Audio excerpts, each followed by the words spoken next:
peur qu'un nombre d'entre eux ne périssent. Verset 22.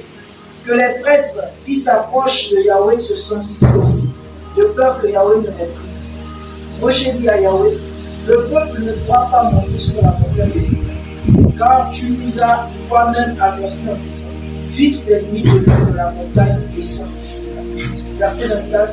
Yahweh lui dit, va, descends et tu monteras, toi et Aaron avec toi. Quant aux prêtres, au peuple, qui ne se précipite pas pour monter vers Yahweh, de peur qu'il ne les brise. Moshe descendit vers le peuple et lui dit ces choses. Amen. C'est vraiment long, hein? C'est pratiquement tout le chapitre. Alors, ici, on a un peu lu. On nous dit ici que le 3e mois, le verset 1 du chapitre 19, le 3e mois après que les fils d'Israël furent sortis de la terre d'Égypte, en ce jour-là, ils vinrent dans le désert de Sinaï. On voit que ici, lorsque le Seigneur délivre les Israélites de l'Égypte, la destination première, c'est le désert. C'est d'abord le désert. Et ça rejoint effectivement l'encouragement qui nous a été donné, que notre vie, c'est une vie de désert, frères et sœurs. C'est une vie de désert. Pourquoi? Parce que le désert est révélateur. Le désert révèle les profondeurs de l'état de nos cœurs. Dans Deutéronome chapitre 8, le verset 1, le Seigneur dit, révèle à Israël la raison pour laquelle il a mené Israël dans le désert. J'aimerais qu'on le lise. Deutéronome chapitre 8, le verset 1. C'est vraiment important.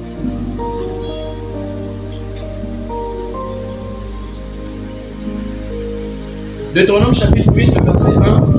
Vous observerez et vous mettrez en pratique tous les commandements que je vous ordonne aujourd'hui, afin que vous viviez, que vous vous multipliez et que vous entriez en possession de la terre que Yahvé a juré de donner à vos pères. Verset 2. Souviens-toi de tout le chemin par lequel Yahvé, ton Elohim, t'a fait marcher pendant ces 40 ans dans ce désert, afin de t'humilier, de t'éprouver, pour connaître ce qui était dans ton cœur et si tu garderais ses commandements ou non. Verset 3. Il t'a humilié, il t'a laissé avoir faim. Oh Seigneur, parfois on a faim. Mais il t'a nourri de la manne que tu ne connaissais pas et que tes pères n'avaient pas connue, afin de te faire connaître que l'être humain ne vivra pas de pain seulement, mais que l'être humain vivra de tout ce qui sort de la bouche de Yahvé. Alléluia. Voilà ce que le Seigneur dit aux Israélites. Il dit que souviens-toi, n'oublie pas. Et l'objectif du Seigneur, c'est quoi? Le désert par lequel nous pouvons passer, nous pouvons traverser. Le Seigneur n'aimerait pas qu'on oublie ça. Il ne faut pas oublier ça, parce que si tu oublies ça, enfin, c'est comme si c'est un travail que le Seigneur a battu en vain. Le désert peut avoir plusieurs formes, frère. Ça peut être plusieurs formes, sous plusieurs formes. Ça peut être compliqué. On ne vit pas dans le péché, on vit la sainteté. Mais on a un manque. On a un manque financier, par exemple. D'autres, ils sont diplômés, ils ont déjà terminé les études. Ils cherchent le boulot, frère. Mais Seigneur, je me sanctifie, je te crains. Je vis la sainteté, je prêche l'évangile, je fais beaucoup de choses. Mais comment ça se fait que je n'arrive pas à trouver le travail, Seigneur? Et il y a un frère qui nous faisait son témoignage une fois. Il a fait une affaire de près de 8 ou 9 mois de chômage. Il était diplômé, il avait terminé les études. Mais il a fait 8 à 9 mois de chômage, frère. Ça n'a pas été facile. Et comme je disais, le désert, il est multiple, à multiples facettes. Ça peut être chaud. Ça peut être compliqué. Le désert aussi, ça peut être des oppressions qu'on vit. Tellement tu es oppressé, mais Seigneur, est-ce que j'ai ouvert une porte? Tu t'examines, il n'y a rien. Mais comment ça se fait que je suis oppressé? Parce qu'aussi autrefois, on a pensé que quelqu'un qui se sanctifie ne sera jamais oppressé.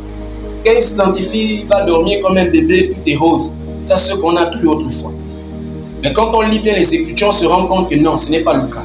Au contraire même, lorsque tu donnes ta vie au Seigneur, attends-toi aux attaques, attends-toi au combat. Parfois les esprits vont te combattre. Frère, je connais un frère qui a été combattu par un esprit de mort pendant près d'1 an. A beau prier, l'esprit de mort ne fait que le combattre. Le frère voyait la mort. Mais Seigneur, je n'ai pas péché, il n'y a rien. Parce que le premier réflexe lorsqu'on vit certaines situations, c'est qu'on s'examine. Pour ceux qui sont enfants du Seigneur, on s'examine. Peut-être il y a eu une occasion, peut-être j'ai péché, peut-être j'ai fait quelque chose, peut-être je ne me suis pas rendu compte. Seigneur, montre-moi ou pardonne-moi pour ceux que j'ignore. Seigneur, tu fais la repentance, frère. Mais à rien, la chose est toujours là. Ça aussi, ça peut être le désert. Le désert, c'est le cœur aussi que le Seigneur veut t'amener à voir. Entre frères et sœurs. Ah oui, ça c'est notre désert quotidien. Il y a un brisement qu'on a appelé à voir entre frères et sœurs. Se supporter les uns les autres. Les caractères, les comportements. Parfois, il y a des frères ou des sœurs qui peuvent avoir des comportements que tu n'apprécies pas. Mais ce n'est pas forcément que le frère le fait par exprès. Mais c'est comme ça qu'il est. Lui aussi, c'est une âme que le Seigneur doit briser. Et parfois, nous arrivons, non, moi je ne veux pas marcher avec de telles personnes. Mais c'est un fils d'Élohim. Et les Écritures demandent de se supporter les uns les autres. Et de prier les uns pour les autres. Le désert, ça peut être aussi l'échec. Le désert, ça peut être un enfant qui ne t'écoute pas. Pour ceux qui ont les enfants. Ah, pour instruire l'enfant selon... Ça m'a choqué, hein, personnellement. J'ai lu l'histoire de Samuel un peu, j'ai lu le début. Je me suis aperçu que Samuel était un homme intègre. Mais comment ces enfants étaient des impies? Un prophète d'Élohim. Comment ces enfants étaient des impies? Parce que souvenons-nous que c'est à cause de l'attitude de ces enfants que les anciens d'Israël sont allés le voir pour lui dire que tes enfants sont injustes. Établis sur nous un roi qui va régner, qui va exercer la justice sur nous comme les autres nations. Pourquoi? Parce que les enfants de Shemuel qui étaient censés exercer la justice étaient corrompus. Pourtant, c'était un homme du Seigneur. Ça peut être aussi ça, le désert. Ah Seigneur, ah Seigneur, ah Seigneur, touche cet enfant. Ah Seigneur, touche cet enfant. Ah Seigneur, le Seigneur te dit, reste tranquille. Le désert, tu peux compléter. Ça n'a rien à voir avec le péché. Le péché, il faut la repentance. Et on nous dit ici que le Seigneur a même affamé les enfants d'Israël. Frère, le Seigneur les a affamés. Parfois, c'était difficile. Eux, ils ont eu souvenir de quoi? Du concombre de l'Égypte. La viande qu'ils avaient en Égypte.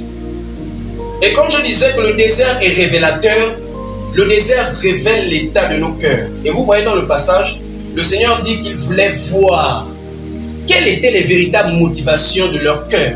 Est-ce qu'il devait garder la parole? Même s'il n'a rien à manger au congélateur, c'est vide depuis déjà quelques semaines. Mais il continue à avoir la joie du Seigneur. Il bénit le Seigneur, frère. Il y a des programmes à gauche, à droite, il a bien à cœur de s'y rendre. Il s'y rend.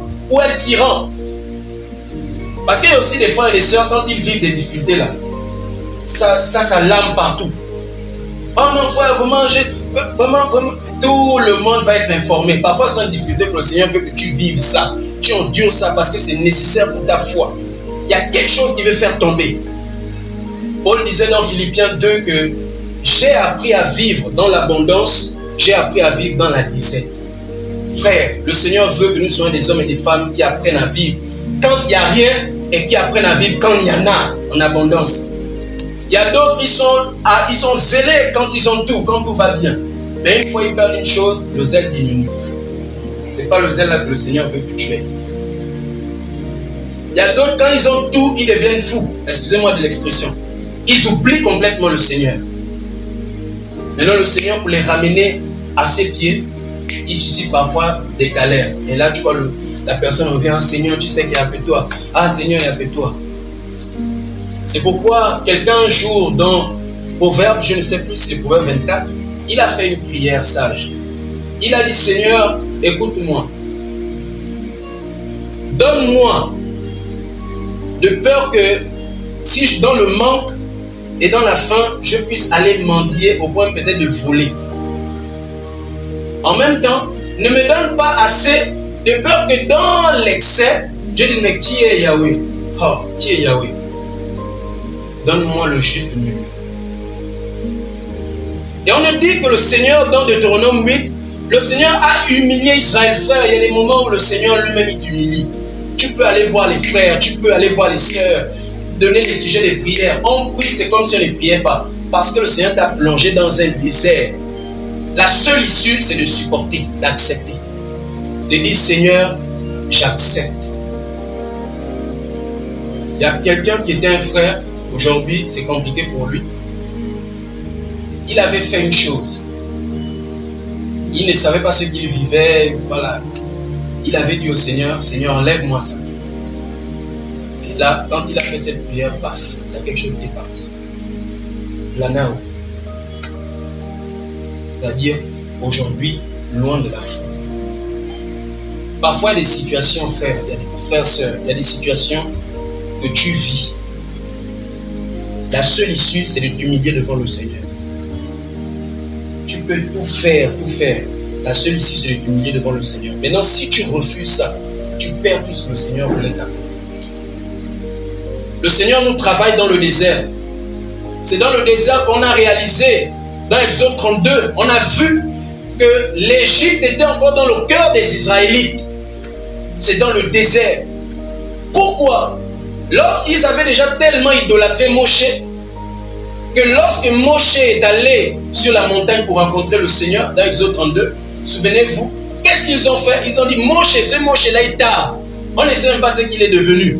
En tout cas, nous, faisons-nous un veau d'or. Mais ils avaient vu ça où? En Égypte. Un veau d'or. C'est dans l'Égypte.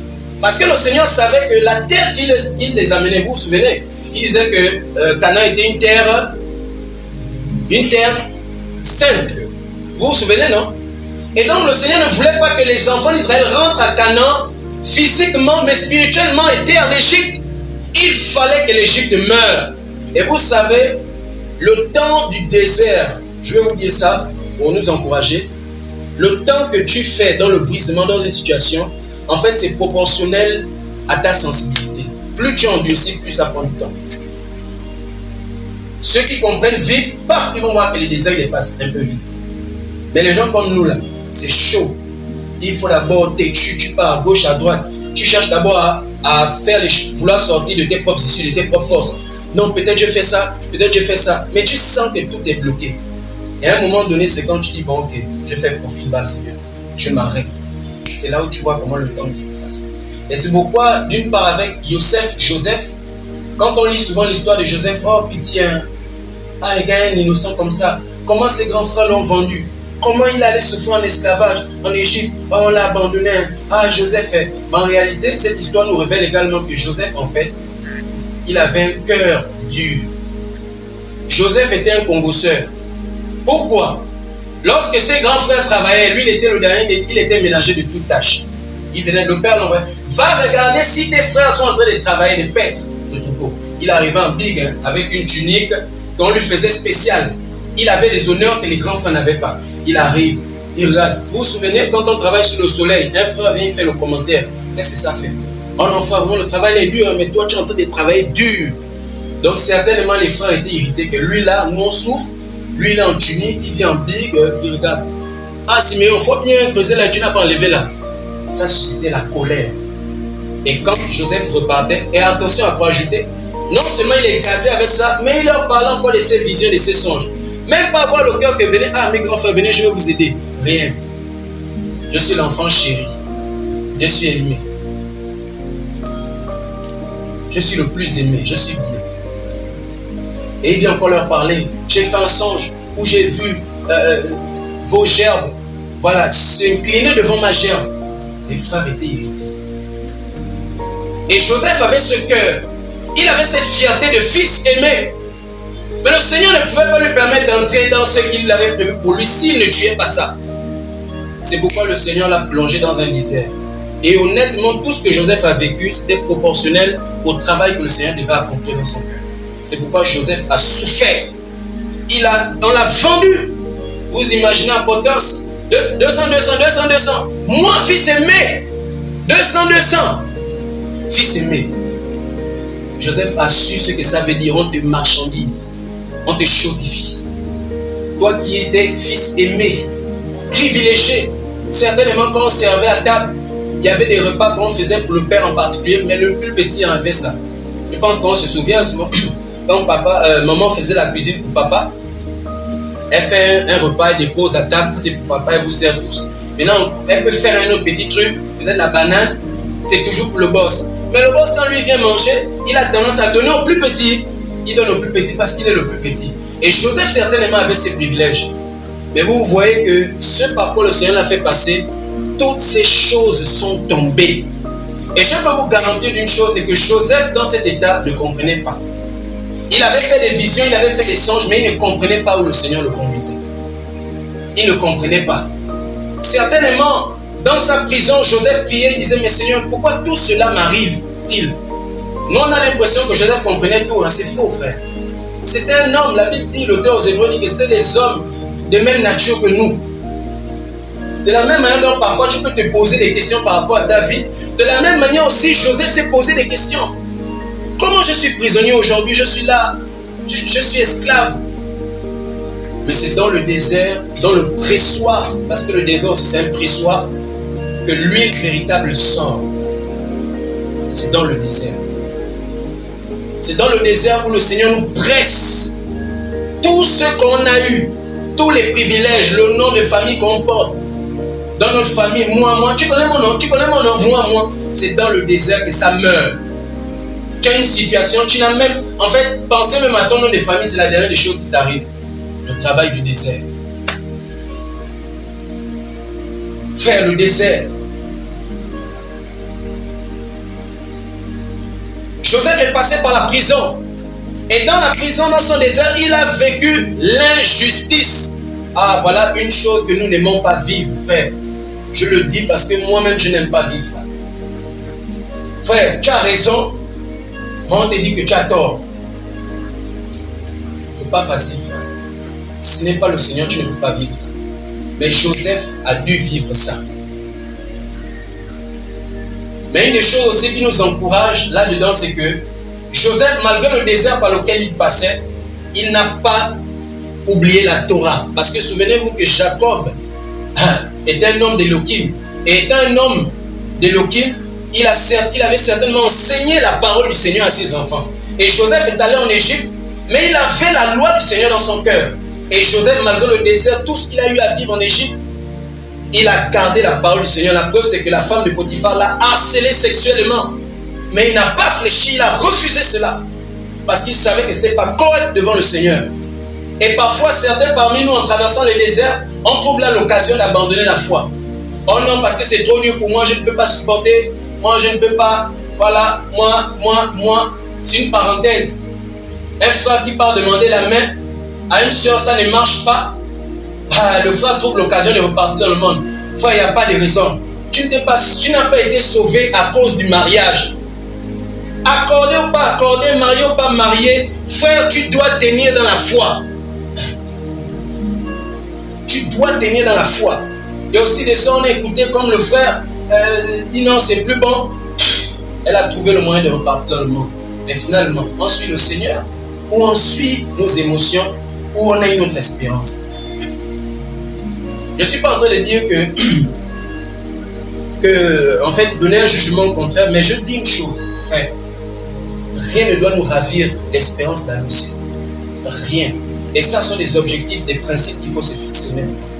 Peu importe, même si ça n'a pas marché avec une soeur, oui, le cœur fait mal, ça blesse, ça fait mal, le cœur chauffe, c'est compliqué, c'est un problème de sentiments. Ça n'a pas marché avec un frère, oui, ça fait des choses, mais il faut rester au pied du Seigneur, que le Seigneur guérisse complètement ton cœur. Mais n'abandonne pas la foi. N'abandonne pas la foi. Le désert. Frère, le désert c'est chaud.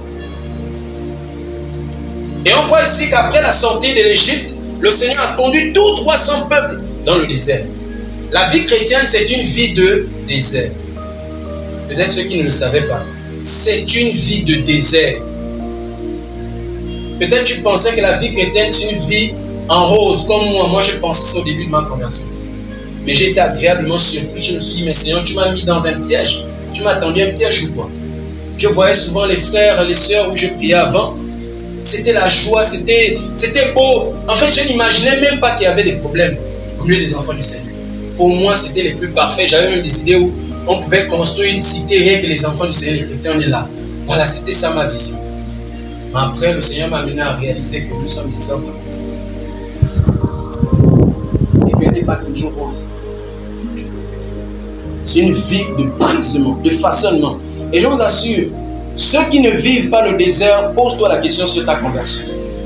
Je te dis la vérité.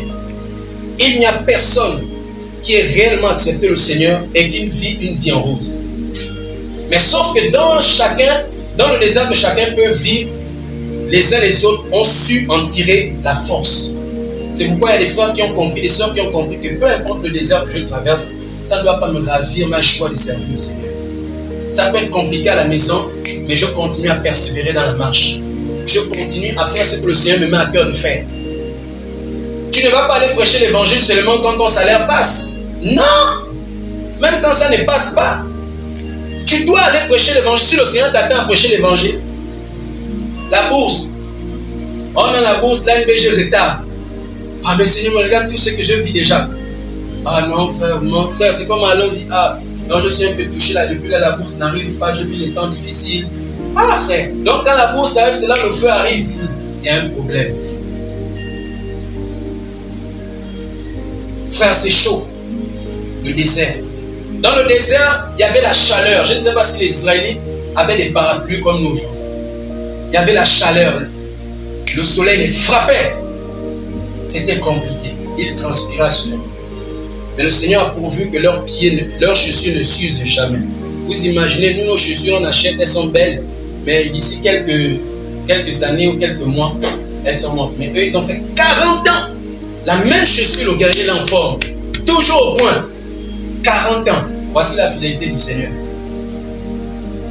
Dans le désert, leurs vêtements ne s'est pas usé. Leurs vêtements, c'est resté intact. Et le Seigneur demande quoi? De laver ses vêtements. L'Ecclésiaste dit que tes vêtements soient constamment blancs. Et que l'huile ne manque constamment pas sur ta tête. Enfin, le désert, c'est vraiment un encouragement pour nous encourager. Il y a tellement eu des choses qui sont passées dans le désert. Et revenir sur le passage de Exode 19, on va s'apercevoir aussi de quelque chose. C'est que le Seigneur avait une rencontre avec son peuple. Et qu'est-ce que le Seigneur va faire? Le Seigneur va demander à Moïse, de pouvoir sanctifier le peuple. Ça aussi, c'est un autre aspect que le Seigneur va mener à réaliser. À sanctifier le peuple. Pourquoi? Parce que notre Elohim est un Elohim saint.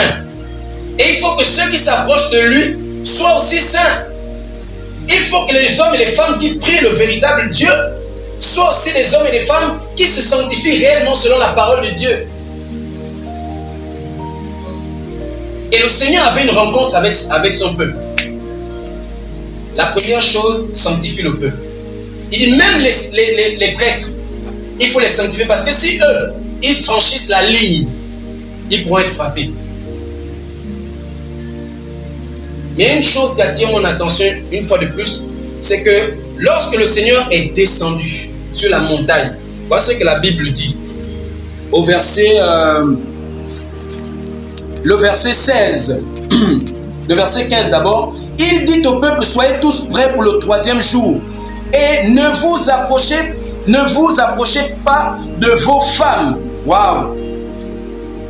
Et il arriva le 3e jour, quand le matin fut venu, qu'il y eut des voix, des éclairs et une grosse nuée sur la montagne. On dit quoi? On dit il y eut quoi? Des voix, des éclairs et une grosse nuée sur la montagne avec un très fort son de chauffard.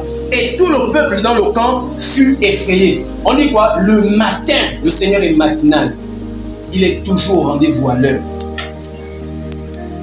Et la Bible nous donne un peu les caractéristiques. Lorsque le Seigneur est arrivé, il y a eu des voix, des éclats de tonnerre. Il y a eu quoi? Une grosse nuée sur la montagne, avec un très fort son de chauffard. Et tout le peuple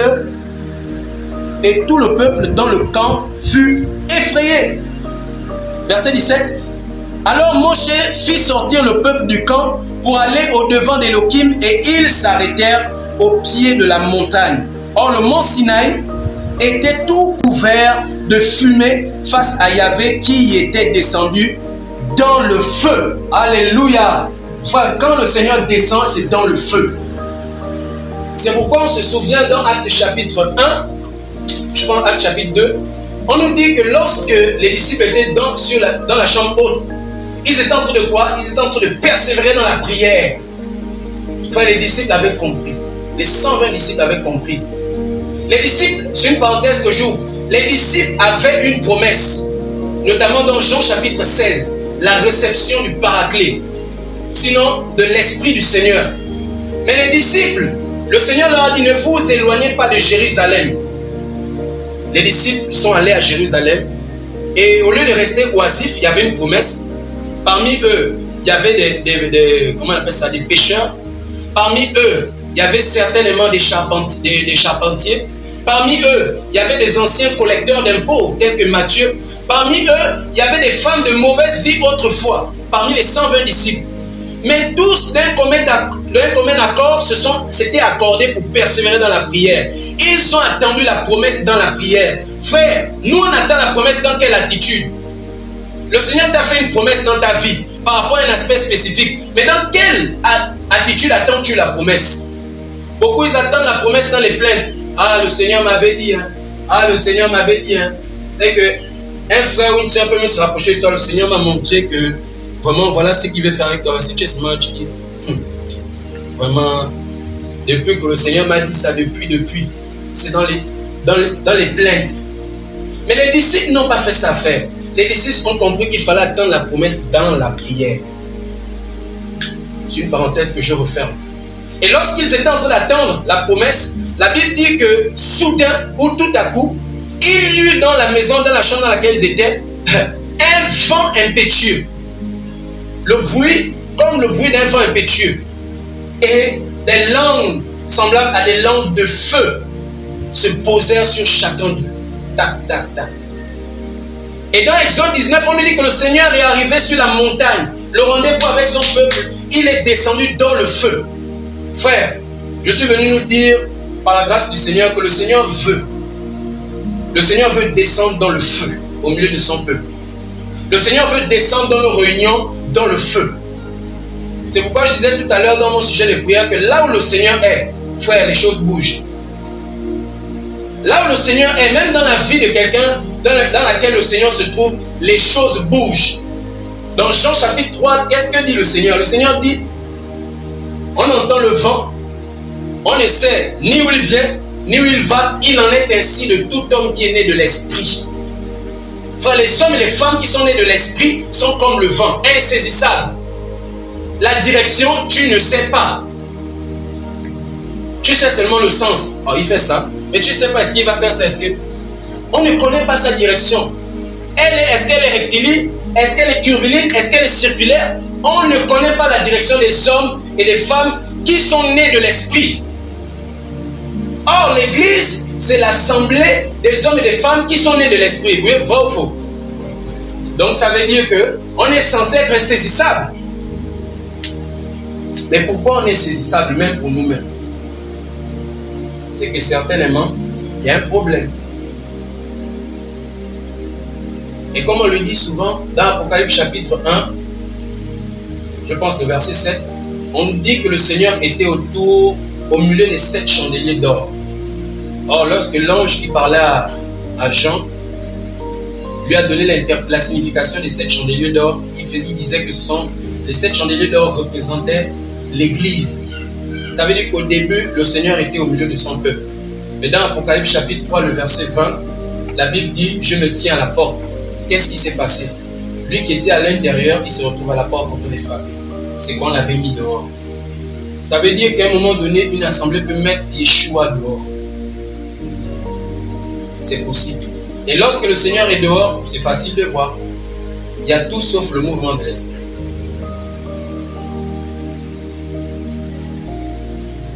Enfin, lorsque Yeshua n'est pas dans une assemblée, on cerne tout ce qui se passe du début à la fin. Enfin, venir aux réunions, ça n'a plus une connotation un peu plus profonde. C'est quelque chose j'ai envie de dire quoi? De formel. On remplit des formalités. C'est pourquoi on ne cultive pas nous-mêmes le feu à la maison. C'est pourquoi nous-mêmes, on ne creuse pas, on ne cherche pas le Seigneur personnellement à la maison. Une assemblée dans laquelle le Seigneur a posé ses pieds, là où il y a le feu, même si on ne s'assemble pas à la maison, le feu te brûle. Le feu te consume. Tu n'as pas forcément besoin de dire aux frères que tu pries, mais le feu te consume. Le feu te consume personnellement à la maison. Toi-même, tu prends des initiatives. Le Seigneur peut te mettre à cœur de te lever, d'aller prêcher l'évangile. Tu te lèves, tu pars prêcher l'évangile, tu reviens à la maison. Le Seigneur peut te mettre à cœur une œuvre. S'il te montre la nécessité d'associer forcément les frères et les sœurs, mais fais-le selon que le Seigneur te montre. Mais s'il te veut seul, fonce.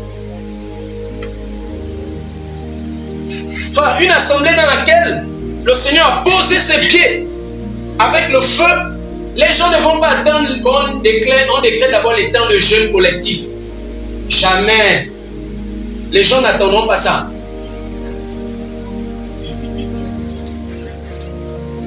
Chacun va prendre les temps de jeûne.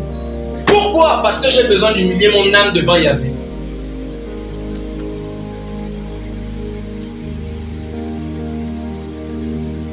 Et voilà un peu ce que les Écritures nous disent. Le peuple avait une rencontre avec Yahvé. C'est l'image aussi parfois de nos réunions. On vient, c'est pour nous assembler autour du Seigneur. Et vous voyez ici que le Seigneur demande premièrement aux enfants d'Israël de se sanctifier. Et quand on a lu, on voit même qu'ils ont lavé leurs vêtements. Frère, le Seigneur aime la propreté.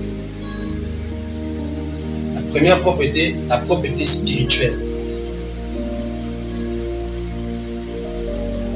Si tu vis dans le péché, si tu ne veux pas te sanctifier, tu viens au milieu des enfants du Seigneur, le Seigneur va t'exposer tôt ou tard. Ou encore, le Seigneur peut déverser sa gloire, mais sa gloire va t'esquiver comme ça, parce qu'il ne te connaît pas.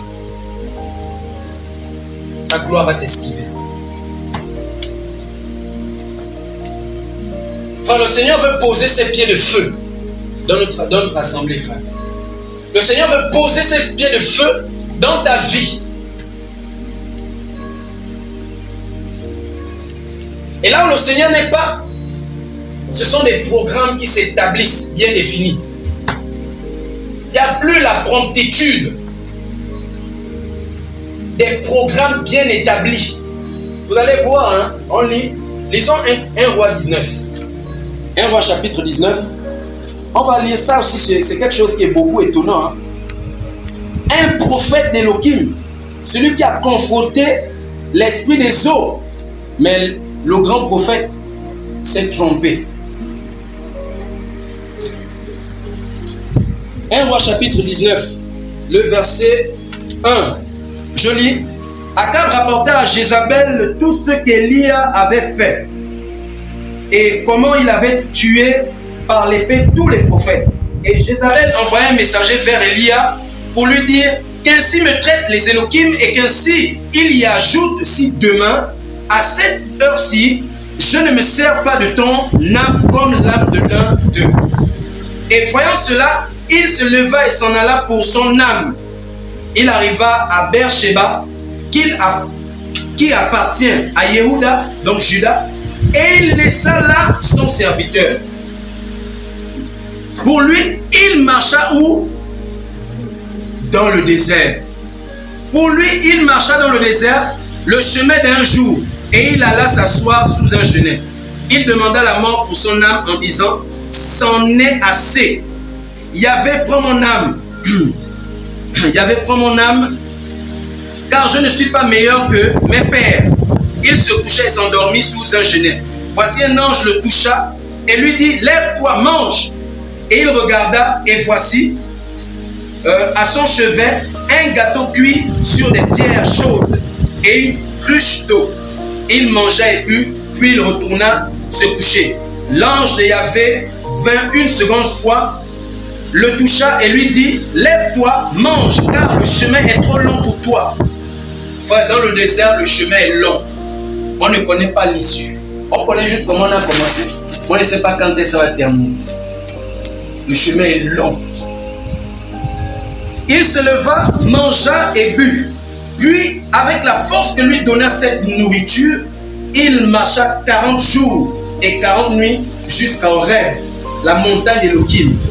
Et là, verset 9, il entra dans une caverne, il y passa la nuit.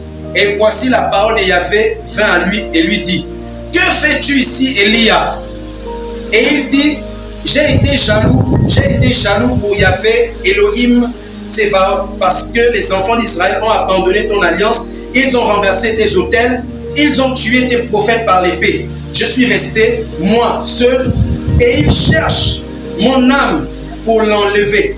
Yahvé lui dit, sors et tiens-toi sur la montagne devant Yahvé. Et voici, Yahvé passa.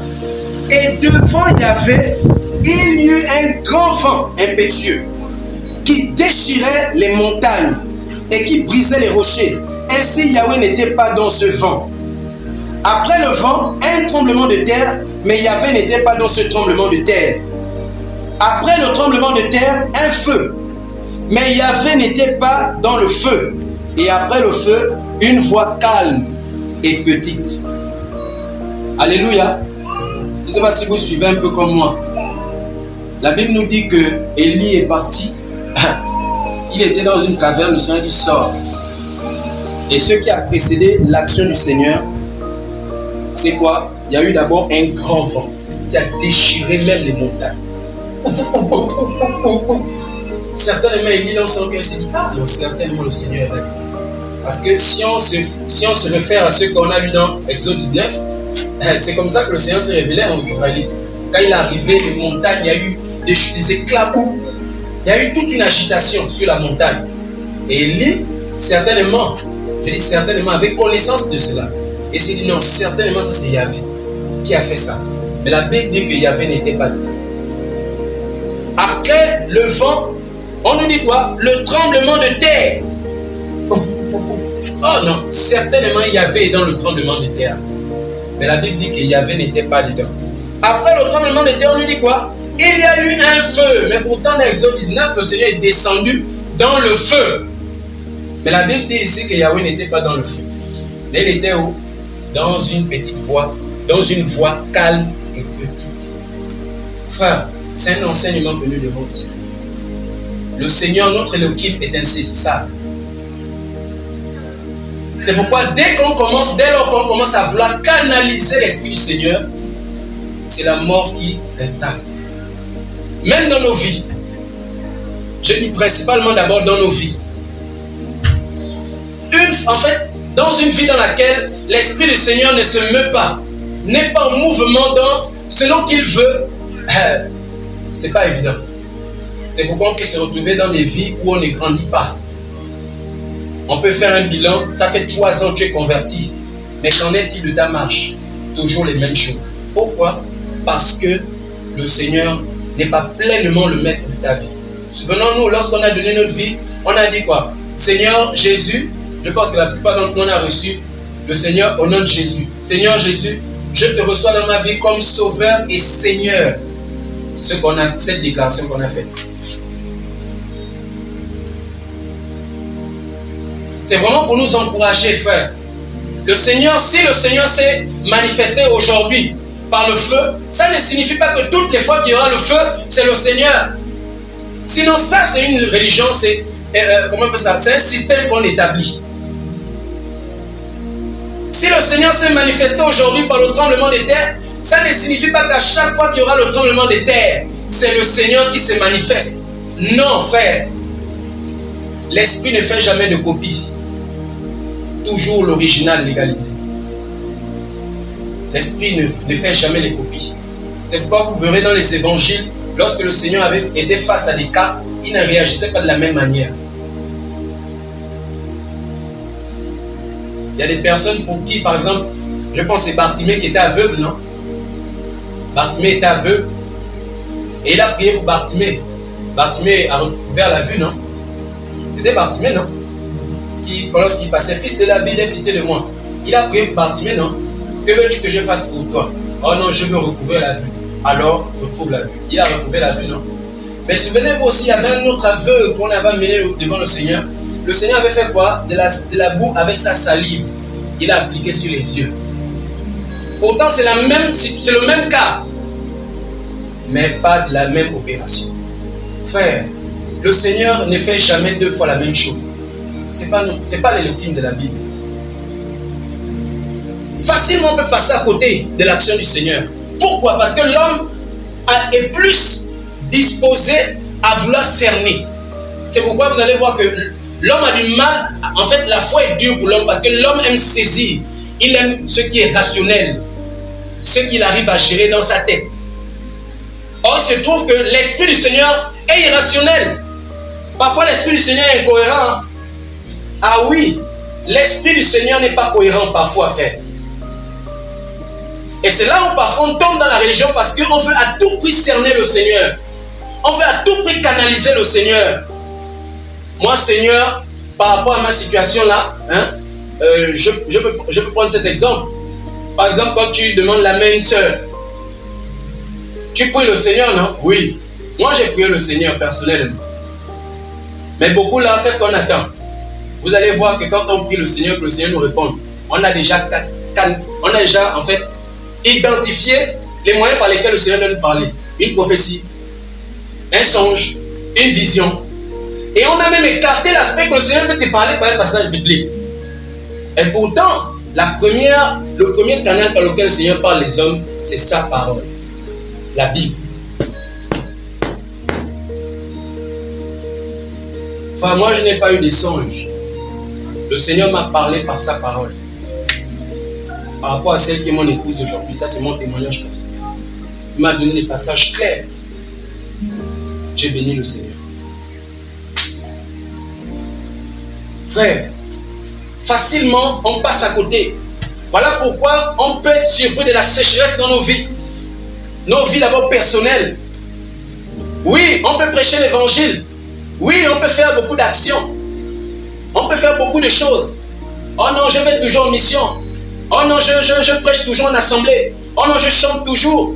Oh non, je joue à la guitare. Toujours. Voilà, je fais beaucoup de choses pour le Seigneur. Mais le Seigneur n'est plus dans nos cœurs. Hein. Le Seigneur n'est plus dans nos vies. Frère, le Seigneur veut retrouver cette liberté dans nos cœurs. Le Seigneur veut retrouver cette liberté dans son Église. Le Seigneur veut être libre de se manifester, libre d'agir. Frère, le Seigneur le veut. Si c'est toi par qui le Seigneur va parler aujourd'hui, frère, n'empêche pas au Seigneur de parler par toi. Ah, Seigneur, moi je parle à la réunion, moi je ne dis rien. Moi je ne dis rien. Ah, Jérémie chapitre 19, je pense bien. Le Seigneur voit Jérémie devant un potier. Jérémie vient s'asseoir. Un prophète, il s'assoit devant le potier. Il voit comment le potier est en train de modeler le pot. Tac, tac, tac. Il a eu une malformation, il a cassé le pot. Et il dit à Jérémie, tu vois, est-ce que le pot, le vase a un mot à dire au potier? Non. Oh, donnez-moi la forme qui te plaît. Mais Seigneur, là où je parle, moi je ne parle pas. Moi je ne parle pas. Moi je ne veux pas parler. Aujourd'hui, je viens écouter. Le vase qui dit ça au potier. Je ne parle pas. Mais si le potier veut parler par toi. Alors dans Luc chapitre 17, le Seigneur a dit, après avoir fait ce qui vous a été demandé de faire, dit, nous sommes quoi? Des esclaves. Sans valeur, c'est ça inutile, sans valeur. Enfin, nous avons trop de valeur. Voilà pourquoi le Seigneur n'agit plus comme il doit agir dans nos vies. On a trop de valeur. On s'est mis dans des positions. Voilà pourquoi le Seigneur n'agit pas. Il n'y a plus la notion que c'est moi l'esclave. En fait, je n'ai rien imposé au maître. Je n'ai rien imposé. Voilà pourquoi on peut facilement bloquer ce que le Seigneur nous met à cœur de partager. Voilà pourquoi facilement on peut avoir à cœur de faire quelque chose. Ah mais qu'est-ce que tel va dire? Ah mais qu'est-ce que tel va dire? Regarde comment il m'a regardé en cours de la réunion. Si je parle là, frère, nous sommes des canaux. Et nous aurons des comptes à rendre aussi. Dans Romains chapitre 12, le verset 14, Paul dit, ainsi donc chacun rendra compte à Elohim pour lui-même. Si le Seigneur te met à cœur d'aller visiter un frère, va visiter le frère. N'attends pas d'abord qu'on dise en assemblée, bon, on va organiser les visitations ensemble. Non, si le Seigneur te met à cœur d'aller, va. Tu ne sais pas en allant là-bas ce que tu vas découvrir. Tu peux aller trouver le frère dans une situation où, en temps normal, il était susceptible à se livrer. Mais ta présence, c'est la présence du Seigneur. En fait, quand on se regarde, c'est pourquoi, pour ceux qui ont un peu observé cela, lorsque tu es dans un état qui ne plaît pas au Seigneur, par exemple, tu es dans le péché, tu as du mal à approcher les frères qui vivent véritablement à Saint. Ouais. C'est-à-dire que même les voir à distance, tu baisses, en fait, tu les fuis des regards. Pourquoi? Parce que tu es répréhensible. Mais qu'est-ce qui fait ça? C'est pas parce qu'on est beau, hein? C'est pas parce qu'on prie tellement, non. C'est la présence du Seigneur qui fait ça. C'est la présence du Seigneur qui fait ça. Et c'est pourquoi le Seigneur nous met des pensées à cœur. C'est ça l'église. L'église, quand on lit Actes chapitre 2, Actes, tout ce qu'on lit Actes, on voit comment l'église fonctionnait. Déjà, c'était une chose nouvelle. Donc, il n'avait même pas de canevas, il n'avait rien. Mais nous, l'église de la fin des temps, doit très faire attention. Pourquoi? Parce que nous, on est nés dans la religion. Frère, moi, j'ai fait l'école du dimanche. Je connais comment les assemblées, ça fonctionne.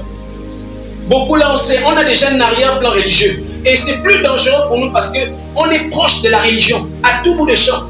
Mais eux, les apôtres, ils n'avaient jamais vu de pareil. Et donc, ils ne pouvaient pas avoir des canevas. Ils ne pouvaient pas. Ils se laissaient simplement conduire. Philippe est quelque part, boum, l'esprit le prend, l'amène. Il ne sait même pas où il a été, boum. Il voit l'eunuque éthiopien. Et il ne savait même pas que c'était lui.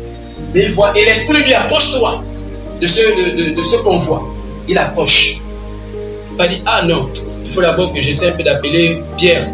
Pierre, pardon, comme c'est toi qui as reçu la grâce là pour interpeller, est-ce que tu peux venir? Il y a un chat, il y a une pensée là. Non, il est parti. Frère. Et il a fait ce que le Seigneur l'a mis à cœur de faire. Il a fait. Le Seigneur l'a enlevé, il est parti. Et c'est comme ça le Seigneur veut bosser. Le Seigneur veut ramener ça du milieu de son peuple. Insaisissable. Insaisissable. Des hommes et des femmes qu'on ne peut pas saisir. Attention, lorsque je dis, je ne suis pas en train d'encourager les uns les autres au désordre. On voit dans les actes des apôtres qu'ils travaillaient, mais avec l'ordre. Néanmoins, ils avaient compris cette chose-là. Que le Seigneur ne le cerne pas. Il ne fait pas de photocopies. Jamais. Les photocopies là, c'est nous. Le Seigneur lui fait des choses uniques. Uniques. Et je termine par deux passages, vite à cause du temps aussi. Dans Matthieu chapitre 7, le verset 21. Matthieu chapitre 7, le verset 21. Alors le verset 21 dit, ceux qui me disent Seigneur, Seigneur, n'entreront pas tous dans le royaume des cieux, mais celui-là qui fait la volonté de mon Père qui est dans les cieux. Beaucoup me diront ce jour-là, Seigneur, Seigneur, n'est-ce pas en ton nom que nous avons prophétisé, en ton nom que nous avons chassé les démons, et en ton nom que nous avons fait beaucoup de miracles? Alors je leur dirai ouvertement, je ne vous ai jamais, je veux vraiment qu'on retienne cette expression, je ne vous ai jamais connu. Jamais connu, dit-il. Il va dire ça ouvertement, devant tout le monde. Que vous là, je ne vous ai jamais connu. Et il dit quoi? Retirez-vous de moi, vous qui commettez quoi? Qui violez la loi. Matthieu chapitre 25. Matthieu chapitre 25, on nous parle des 10 vierges. Donc 5 sages et 5 folles. Le verset 11, on nous parle au verset 11 des 5 folles qui sont venues en retard. Donc l'époux et les 5 sages étaient déjà rentrés pour les noces. Elles sont allées pour acheter de l'huile. Et là, quand elles arrivent en retard, la porte fut fermée. Et qu'est-ce qu'elles font au verset 11? Mais plus tard, viennent aussi les autres vierges, disant, Seigneur, Seigneur, ouvre-nous. Mais répondant, il dit, Amen, je vous le dis, je ne vous connais pas. Amen. Regardez Matthieu chapitre 7. Il dit, je ne vous ai jamais connu. Et là, il dit, je ne vous connais pas. Sur le point de vue même du français, il y a une différence. Si je dis à mon frère Junior, par exemple, oh, moi je ne t'ai jamais connu, hein. C'est différent de dire, je ne te connais pas. Je ne te connais pas, ça peut sous-entendre que j'ai peut-être eu une crise et j'ai une perte de mémoire. Tu vois, peut-être comme ça. Mais jamais connu, ça veut dire qu'on n'a jamais eu de lien. Jamais, au grand jamais. Et c'est quand même choquant parce que ce sont des personnes qui ont prophétisé au nom du Seigneur. À qui il dit ça? Ce sont des personnes qui ont chassé les démons au nom du Seigneur. Ce sont des personnes qui ont fait des miracles. Mais le Seigneur dit, je ne vous ai jamais connu. Frère, ça doit nous interpeller.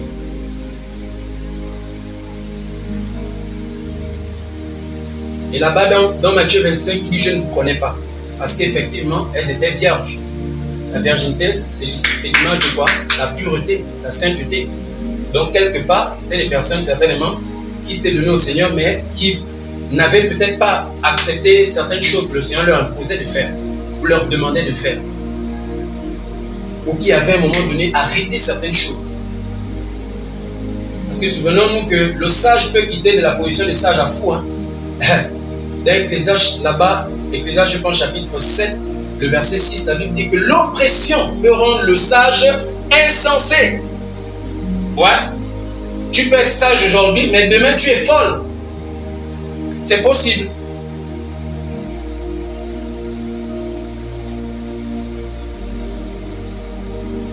Et le Seigneur dit que je ne vous ai jamais connu. Donc c'était des personnes qui faisaient des choses, mais le Seigneur n'y était plus. C'était certainement des personnes qui s'assemblaient. Il y avait des choses, des chaises se cassaient. Il y avait des manifestations, les gens parlaient en langue. Mais le Seigneur n'y était pas.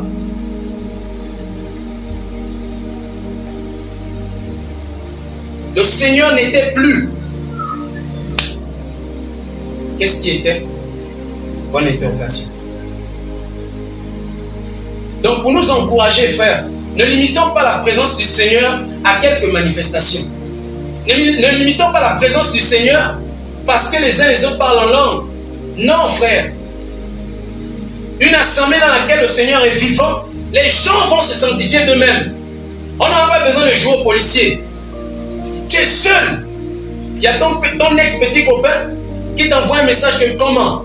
Et bizarrement et sataniquement, ces actions-là se passent souvent dans des situations bien cohérentes. Hein. Des temps, par exemple, où tu es là, c'est dur. Même acheter la crème, il n'y a pas. Mais c'est là où l'ex aussi t'envoie le message. Mais comment tu dis quoi? Moi, je veux toujours de toi, tu me plais. Tu es là. Ah, Seigneur. Il suffit seulement que je dise oui, j'ai tout. La crème au pizza, aller manger au grill, aller manger au gourmet, aller manger, c'est pas dans les grands restaurants. Les sacs que je veux, Chanel, Gucci, Coco Chanel, toutes les marques là, j'ai tout. Tissage 80 000, paf, j'ai tout. Si je dis seulement oui. Et lorsque tu vis la sainteté, lorsque le Seigneur a posé ses pieds de feu, dans ta vie, tu diras non. Comme Joseph a dit non. Pourquoi? Parce que Joseph savait que le Seigneur lui avait dit. Il ne savait pas le chemin qu'il empruntait, mais il savait l'arrivée. Il savait que c'est là-bas. Et c'est généralement ça avec le Seigneur. Si tu sais, tu perds. Et c'est ce qui a été pour Samson. Samson a failli. Mais je pense que dans le dessein du Seigneur, est-ce que le Seigneur attendait une fin ainsi pour Samson? Je ne sais pas. Mais il a failli et voilà où ça l'a mené. Donc c'est vraiment pour nous encourager, Ecclésia, frères et sœurs. Recherchons le Seigneur à la maison. Recherchons le Père à la maison. Cultivons une intimité avec le Seigneur.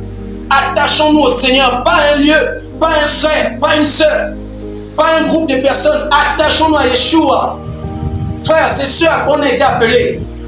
Le Seigneur a dit que ces brebis le connaissent. Elles connaissent sa voix. Elles l'entendent et elles le suivent. Il faut chercher le Seigneur chez toi. Il faut davantage te sanctifier. que tes grâces, que tes dons, que tes talents, que tes capacités ne te trompent pas. Frère, il y en a qui font mieux que toi, mais qui ne sont pas du Seigneur. Et le Seigneur n'a jamais dit à ses disciples que pour reconnaître que je suis parmi vous, c'est si vous voyez les manifestations. Jamais il n'a dit ça. Pourquoi? Parce que le Seigneur sait que Satan se déguise en ange de lumière. Lui aussi fait des miracles, même mensongers. Satan aussi donne des prophéties. Et des prophéties de Python.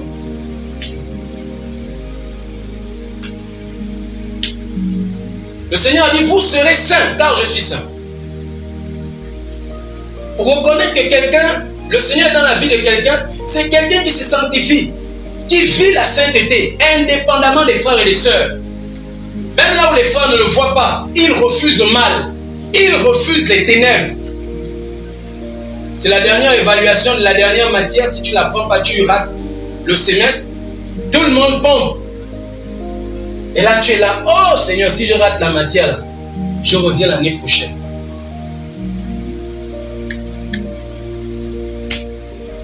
Tu es confronté à un choix. Soit tu triches et tu es désapprouvé du Seigneur, ou soit on va t'humilier que toi. Ah, mais toi, comment tu n'as pas... Tout le monde a eu les 15 et 17. Mais toi... Mais devant le Seigneur t'acclame. Et c'est pourquoi le Seigneur disait aux disciples dans Matthieu que tout ce qui est élevé parmi les hommes est en abomination aux yeux du Seigneur. Frère, nous devons faire attention à ce que tout le monde apprécie. Frère, et c'est le message que le Seigneur me permet de nous accorder, Église. Pas un message de condamnation. Je ne viens pas te condamner. Je ne vais pas te dire que tu ne vas pas y arriver, mais je viens t'encourager, t'interpeller. Et en même temps, en tant qu'Église assemblée, nous interpeller davantage, afin que nos cœurs désirent voir la présence du Seigneur parmi nous. Les gens qui confessent le péché d'eux-mêmes. Tellement la présence du Seigneur se fait ressentir, tellement la présence du Seigneur est palpable, même si on ne parle pas, les gens eux-mêmes sont convaincus de péché. Le Seigneur veut le faire aussi. Regarde, pourquoi tu dois te sanctifier? C'est parce que le Seigneur veut faire de toi une lettre écrite. Il y a des personnes que l'on connaît, à qui peut-être on n'a jamais parlé de l'évangile. Mais le Saint-Esprit connaît ta vie, ça l'interpelle. Et la vie parle mieux que les paroles.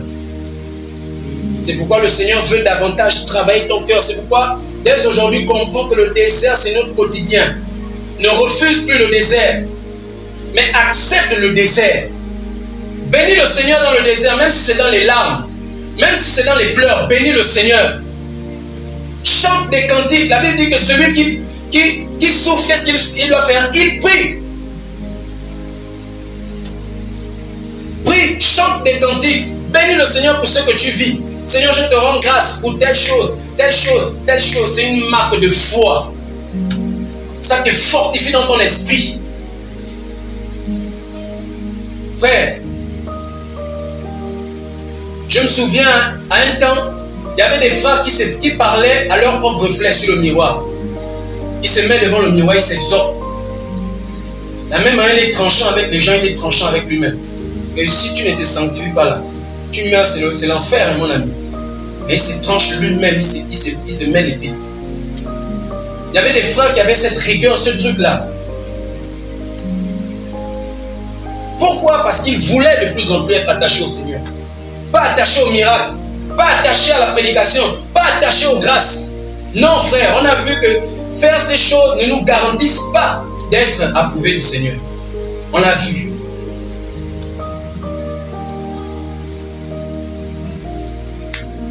Donc, par la grâce du Seigneur, vraiment, ma prière, c'est que chacun de nous, voilà, le Seigneur amène encore les uns les autres à comprendre, voilà, en profondeur, là où peut-être l'homme s'est limité, aller en profondeur, ne se partage pas. Le Seigneur ne fait pas des photocopies. Si aujourd'hui, il a parlé par moi, ça ne signifie pas que la prochaine fois, c'est encore par moi. Frère, la Bible dit les uns les autres. que rien ne nous empêche de servir le Seigneur avec des cœurs simples. Frère, ayons des cœurs simples, nous ne sommes rien. C'est pourquoi dans ma prière personnellement, même là je priais, je disais Seigneur, foule ma vie aux pieds. Foule ma vie aux pieds parce que ma vie n'est rien. Frère, nous ne sommes rien. Le Seigneur l'a dit dans Jean 15. Il a dit sans moi, vous ne pouvez rien faire. Oh oui, rien. Rien de rien faire. Si tu es dans une étape où tu arrives à faire certaines choses sans le Seigneur, tu es séduit. Tu es à côté. Parce que lui-même, il a dit à ses enfants, à ses disciples, sans moi, vous ne pouvez rien faire. Si on pouvait faire certaines choses sans lui, il aurait dit, sans moi, vous ne pouvez pas faire certaines choses. Mais il a dit, vous ne pouvez rien faire. Rien. Frère, même aller à l'école, sans la grâce du Seigneur, tu ne peux pas aller. Aller au travail, sans le Seigneur, tu ne peux pas aller. Prier, avoir la force de lire la parole que tu as. Sans le Seigneur, tu ne peux pas avoir cette force. Tenir bon malgré tout ce que tu as eu à vivre. Malgré les combats, malgré les difficultés, malgré tout ce qui a eu à environner ton périmètre. Tu es là toujours. C'est grâce au Seigneur. Et c'est vraiment pour t'encourager que rien ne nous empêche, également, rien ne nous empêche de pouvoir servir le Seigneur, frère. Servons le Seigneur comme des petits enfants. N'ayons pas peur, n'hésitons pas. Frère, participons, nous sommes l'Église. Participons à l'œuvre de notre Père. Laissons l'Esprit du Seigneur nous conduire.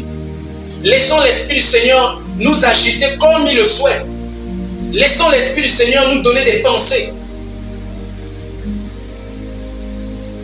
N'attendons pas des personnes, n'attendons pas des frères, n'attendons pas des sœurs. N'attendons pas une organisation particulière. Si le Seigneur te met à cœur d'aller à Missa, prendre quelques sœurs, quelques frères, pour aller prier pour les malades, ne te pose pas la question, est-ce que j'ai la grâce? Le fait que le Seigneur t'ait dit d'aller, c'est un mandat. Le Seigneur t'a parlé. Si tu pars, peu importe la difficulté que tu rencontres, tu diras, Seigneur, tu m'avais dit. Moïse est parti face à Pharaon, c'est pas sur la base d'un songe, mais parce que le Seigneur lui a dit, va. Donc c'est vraiment t'encourager. Ne laisse plus les pensées du Seigneur mourir dans ton cœur. Ne laisse plus l'ennemi te faire vivre la religion. La sécheresse, à un moment donné, tu es là, mais tu te sens vide. Tu es vide. Il n'y a plus l'envie de prier. Il n'y a pas l'envie de prier. Vous savez, parfois on est dans ces états, c'est parce qu'on a désobéi au Seigneur quelque part. Parfois. Tu ressens, mais qu'est-ce qui se passe? C'est bizarre. Et là, quand tu es Seigneur, vraiment pardonne-moi. Le Seigneur te restaure. Moi, je savais personnellement, je ne savais pas ça. Mais je me suis posé la question, mais pourquoi? Là, je comprends. Parfois, il t'arrive même de faire des choses, et non, c'est pas grave. Mais c'est grave aux yeux du Seigneur. Et il faut te repentir. Le Seigneur te dit, prêche l'évangile à tes collègues, prêche-leur l'évangile, prêche.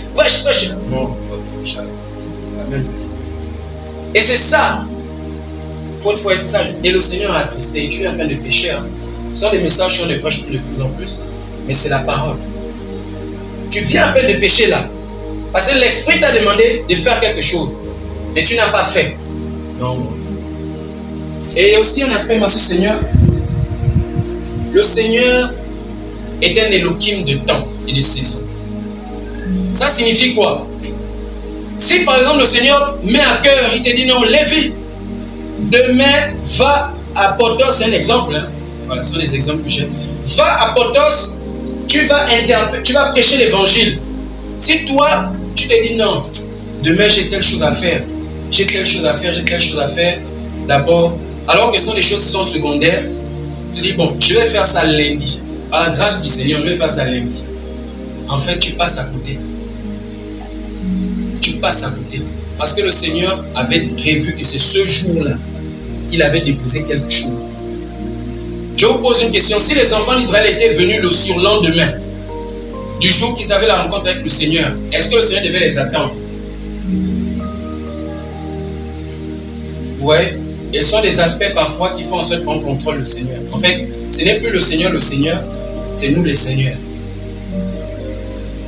Seigneur, Jésus, sois le sauveur de ma vie. Mais Seigneur, on a enlevé. On dirige notre vie comme on veut. On vit comme on veut. On fait ce qu'on veut. Quand on veut, où on veut. Il n'y a plus la notion d'esclave. L'esclave n'a rien à dire au maître. Il se tait, il obéit. Le maître n'a pas d'explication à lui donner. Il dit, fais telle chose. Si le maître décide de vendre tout ce qui est dans la maison, il ne va pas expliquer à l'esclave que viens d'abord. En fait, j'ai envie de vendre ça parce que non. Le maître dit, range les affaires, j'ai déjà vendu. Ah oui, à vos ordres, maître. Il range. Mais par contre, le serviteur a des comptes à rendre au maître. Maître, j'ai terminé de ranger la télé, les coussins, tout haut. Il y a encore quelque chose d'autre que je peux faire. Ah non, c'est bon, tu peux te reposer. Il se repose. Et ce sont des notions qu'on a perdues, frère. Ce sont ces petites choses-là, soi-disant ces petites choses, qui font fuir la gloire du Seigneur. La gloire du Seigneur fuit. On prie, c'est sec. L'atmosphère est plombée. Les sujets de prière, on a des difficultés à donner les sujets de prière. Il y a des frères, ils peuvent faire un mois. Ils ne donnent même pas un seul sujet de prière. Pourtant, ils vivent beaucoup de choses au quotidien. On passe tous à Potos, on voit les jeunes qui arrachent les sacs. Aux mamans qui volent les... Ce sont des sujets de prière. C'est l'église qui doit prier, ce n'est pas les satanistes qui vont prier pour eux. C'est l'église qui est appelée pour intercéder pour ces jeunes. Mais on est devenu insensible de cœur. La parole est inscrite dans nos cœurs, la lettre, mais l'esprit n'y est plus. Il n'y a plus de sensibilité dans l'esprit. C'est pourquoi lorsque le Seigneur parle, lorsque le Seigneur donne des directives, des orientations, on est dans la confusion. On ne voit pas clair. Parce qu'on est endurci dans notre cœur. Et le Seigneur veut faire tomber ça dans nos vies. Frère, voilà pourquoi le Seigneur permet qu'on partage ce message. Pour que ces choses-là tombent dans nos vies. Qu'on retrouve cette sensibilité dans l'esprit. Où on retrouve cette lecture des réunions. Lecture des réunions, lecture. Tu lis la réunion selon que l'esprit aussi inspire.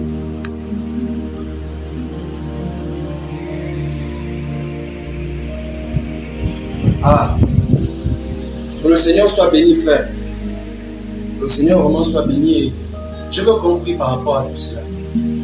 L'objectif, ce n'est pas tant de parler